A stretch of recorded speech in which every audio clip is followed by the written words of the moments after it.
The teasers dropped, the fandom went completely silent, and then, in an instant, the entire K-pop world was turned upside down. Right, because it was basically JIN'S final warning. Yeah. Like, he just exposed the absolute truth about HYBE and the whole idol machine. Welcome to Starscope K Report.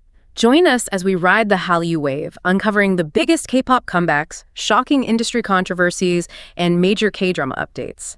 From internet-breaking rumors to historic chart milestones, we dive deep into the world of Korean entertainment. And today's deep dive is a massive one. We are looking at the spring of 2026, which, if you remember, was when the biggest musical act on the planet, BTS, finally reunited after their multi-year military hiatus. Yeah, the ultimate comeback. Like, we are talking about their album Arirang just shattering global records. It was a total all-kill on the charts. Exactly. But we want to look past the shiny, triumphant Hollywood narrative. So we're pulling from a ton of sources, a comprehensive Wikipedia breakdown on the Arirang album, plus some really intense cultural reporting from the Korea Times, Jogang Daily, and Sportskita. And our mission for this deep dive is to unpack how they are really navigating the second chapter. Because it's not just about the music, it's this complex web of artistic evolution, crazy global pressure, fracturing fandom dynamics, and, honestly, inescapable national duties. It really is. And if you love staying updated on your favorites, make sure you're subscribed to Starscope K Report, because we've got even bigger scoops ahead. So true. Hit that subscribe button. But let's start with the music itself, right? Because to understand the psychological pressure cooker these guys were in, you have to look at Arirang. Suga was officially discharged in June of 2025. Right. And so the hiatus officially ends. And the pressure for the sixth Korean studio album, which dropped in March of 2026, was just astronomical. Oh, totally. I mean, think about the industry expectation. The safe play, the algorithmic play would be to just drop another glossy English language mega hit, like another Dynamite or Butter, give the Western market exactly what it wants. But they didn't do that. Instead of playing it safe, they took this massive, uncompromising left turn. They leaned heavily into their roots. And what's wild is they weaponized Western pop machinery to do it. Yeah, the producer credits are insane. Right. You've got Diplo, Ryan Tedder, Kevin Parker from Tame Impala, and Mike Will Made It. That lineup just screams like Western radio dominance. But the execution is so totally different. Take the opening track, Body to Body.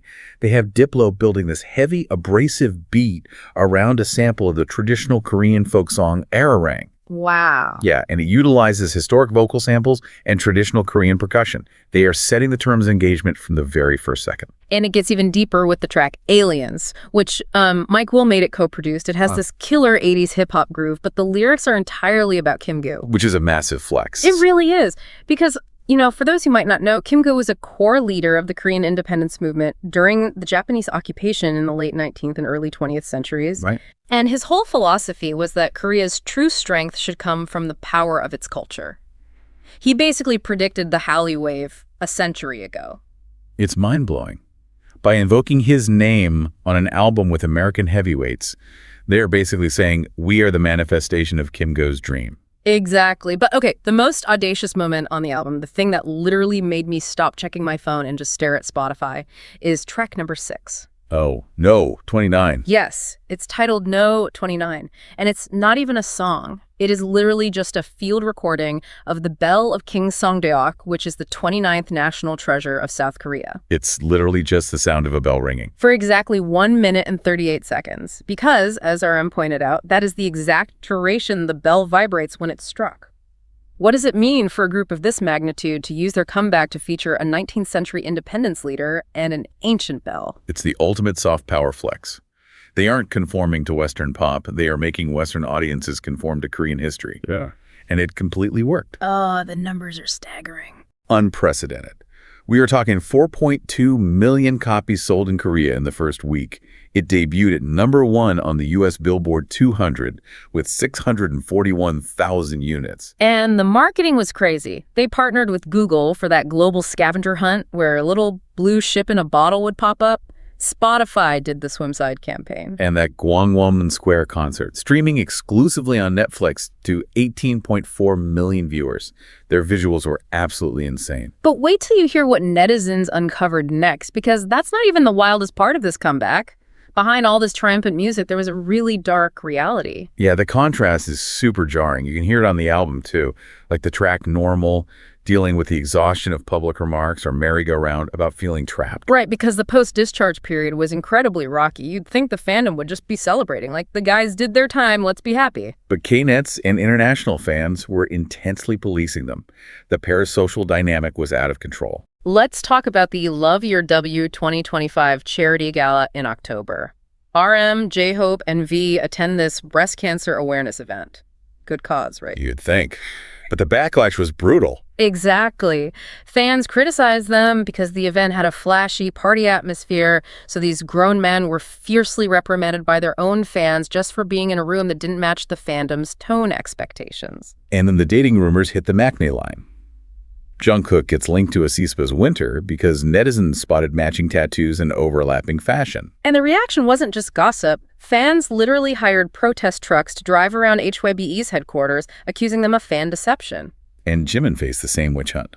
An elevator video surfaces of him just bumping into TV personality Son Daeun, and suddenly there are massive dating rumors. HYBE had to go into full crisis mode. Which, I have to push back on this, it feels like they are living in a global panopticon. Why does a multi-billion-dollar agency like HYBE even acknowledge protest trucks over a shared elevator ride?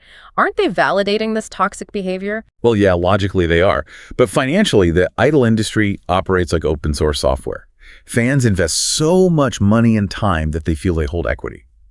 If HYBE ignores them, fans organize massive boycotts. They tank streaming numbers. That is suffocating. You are an untouchable idol, but you can't act human without a corporate crisis. And it gets worse with JIN'S post-discharge hug event. Oh, that was heartbreaking. Jin wanted to do something sweet for the fans who waited for him. He organized an event to hug 1,000 fans. Which is so generous. But the entitlement completely overrode human decency. Some fans actually attempted non-consensual kisses during the hug event. It was literal assault. Yeah, it resulted in a police investigation. When you look at the gala backlash, the protest trucks, the physical violations, it really recontextualizes RM's shockingly candid live broadcast in December 2025. Oh, when he admitted he had considered disbanding the team tens of thousands of times. Yes. How does that raw admission change the way we view this shiny, record-breaking success? It changes everything. It proves that Arirang wasn't just an artistic choice, it was a survival tactic. But, and later in the episode, we'll talk about the shocking plot twist that nobody saw coming regarding their schedules. It wasn't just the fans pressuring them. Right. Because on top of the psychological pressure, there is the unending duty imposed by the South Korean state. Exactly. And this brings us to what was basically Jin's final warning that exposed the reality of their situation with HYBE and the government. Yes. So Jin drops this casual update on Weverse. International fans are thinking, he's out of the military, he's doing solo stuff, everything's great. But then he posts about how exhausted he is from attending his reserve forces training. And international fans were completely caught off guard because everyone assumes once you do your 18 months of active duty, you're done. But you're not. In South Korea, discharged soldiers are put into the reserve forces for 8 years. For the first few years, they have to do 1 to 3 days of mandatory annual training. And the history behind this is wild. The sources point out this system was enacted in 1968 after the Kim Shin-jo incident. Right, when North Korean commandos tried to assassinate the South Korean president at the Blue House. Yeah, they literally hiked through the mountains and got within hundreds of meters of the presidential residence. It was a huge wake-up call, so the government created this combat-ready backup army. And today, with South Korea's dropping birth rates, the state relies on these reserves more than ever. But the real-world inconvenience is brutal. It's insane. Trainees get paid far below the minimum wage. It's like stepping off a private jet after playing to a sold-out stadium and immediately being handed a rifle and told to go sleep in a barracks for 3 days for less than minimum wage. It is the ultimate grounding mechanism. Really is. Does this unyielding national obligation prevent South Korean superstars from completely detaching from reality the way Western celebrities do? I think it absolutely does, but it also creates a massive scheduling conflict. This is where Jin exposed the truth about their reality. BTS literally cannot schedule concerts or world tour dates on the days they are mandated to report for reserve training. Right, and HYBE wants to push this massive 85-date Arirang world tour, but Jin won't even be fully clear of his reserve duties until 2032. 2032. It's unbelievable. So you have HYBE trying to maximize their comeback profits, demanding relentless schedules while the members are exhausted, dealing with toxic netizens, and still having to put on standard issue fatigues and crawl in the mud. It's a literal push and pull between maturing men in their 30s and a fan culture and corporate culture that demands eternal, pristine youth. So here's a provocative thought for you to mull over as we wrap up. As BTS continues this massive tour into 2027, how will this evolving push and pull redefine the very nature of global pop stardom? Can an idol group truly mature into adulthood when both the fandom and the state are constantly yanking them back into these rigid, predefined boxes? That is the million-dollar question. It really is. Hit subscribe so you never miss a KT update as we follow this story. You've been listening to Starscope K Report, where Eric and Minji bring you the stories shaping K-pop, K-dramas, and the global Hallyu wave. Thanks for tuning in, and don't forget to subscribe for more stories that keep the stars shining.